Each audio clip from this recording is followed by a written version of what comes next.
ಹಳ್ಳಿಯ ಒಂದು ಸಣ್ಣ ಮನೆಯಲ್ಲಿ ಬ್ರುನೋ ಎನ್ನುವ ಚಂದದ ಕಂದು ನಾಯಿ ವಾಸಿಸುತ್ತಿತ್ತು. ಬೆಳಗಿನ ಸೂರ್ಯನ ಕಿರಣಗಳು ಕಿಟಕಿಯಿಂದ ಒಳಬಂದಾಗ ಅವನು ಜಂಬಿಸುತ್ತಾ ಎದ್ದು ಬಾಲವನ್ನು ತೂಗುತ್ತಿದ್ದ. ತಾಜಾ ಗಾಳಿಯ ಸುವಾಸನೆಗೆ ತಾಳಲಾರದೆ ಅವನು ಬಾಗಿಲು ತಳ್ಳಿಕೊಂಡು ಹೊರಗೆ ಓಡಿದ. ಹಸಿರು ಗದ್ದೆಯಲ್ಲಿ ಬಣ್ಣ ಬಣ್ಣದ ಚಿಟ್ಟೆಗಳನ್ನು ಹಿಂಬಾಲಿಸುತ್ತಾ ಕುಣಿಯುತ್ತಿದ್ದ ಅವನು ಹಳ್ಳಿ ಮಕ್ಕಳಿಗೆ ನೆಚ್ಚಿನವನಾಗಿದ್ದ.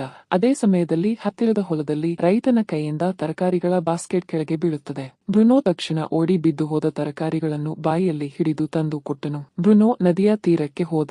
ಅಲ್ಲಿ ಒಂದು ಚಿಕ್ಕ ಹಳದಿ ಬಾತುಕೋಳಿ ನೀರಿನಲ್ಲಿ ತೀರಕ್ಕೆ ಬರಲಾಗದೆ ಹೋರಾಡುತ್ತಿತ್ತು. ಬ್ರುನೋ ತನ್ನ ಮೂಗಿನ ಸಹಾಯದಿಂದ ಅದನ್ನು ತೀರಕ್ಕೆ ತಳ್ಳಿದ. ಬಾತುಕೋಳಿ ಸಂತೋಷದಿಂದ ಚೀಚಿ ಅಂದಿತು. ಸಂಜೆಯಾಗುತ್ತಿದ್ದಂತೆ ಹಳ್ಳಿಯವರು ಎಲ್ಲರೂ ಸೇರಿ ಹಬ್ಬ ಆಚರಿಸಿದರು. ಮಕ್ಕಳು ಬ್ರುನೋಗೆ ಹೂವಿನ ಹಾರ ಹಾಕಿ ನಮ್ಮ ಹೀರೋ ಎಂದು ಕೂಗಿದರು. ಬ್ರುನೋ ಬಾಲವನ್ನು ತೂಗುತ್ತಾ ಎಲ್ಲರ ಪ್ರೀತಿಯನ್ನು ಸ್ವೀಕರಿಸಿದ. ಕೊನೆಯಾಗಿ ಬ್ರುನೋ ದೊಡ್ಡ ಮರದ ಕೆಳಗೆ ಬಿದ್ದುಕೊಂಡು ಹಳ್ಳಿಯ ಮೇಲೆ ಕಂಗೊಳಿಸುವ ಕಿತ್ತಳೆ ಬಣ್ಣದ ಸೂರ್ಯಾಸ್ತವನ್ನು ನೋಡುತ್ತಾ ತಾನು ಮಾಡಿದ ಒಳ್ಳೆಯ ಕೆಲಸಗಳ ನೆನಪಿನಲ್ಲಿ ಸಂತೋಷದಿಂದ ಉಸಿರೆಳೆದ.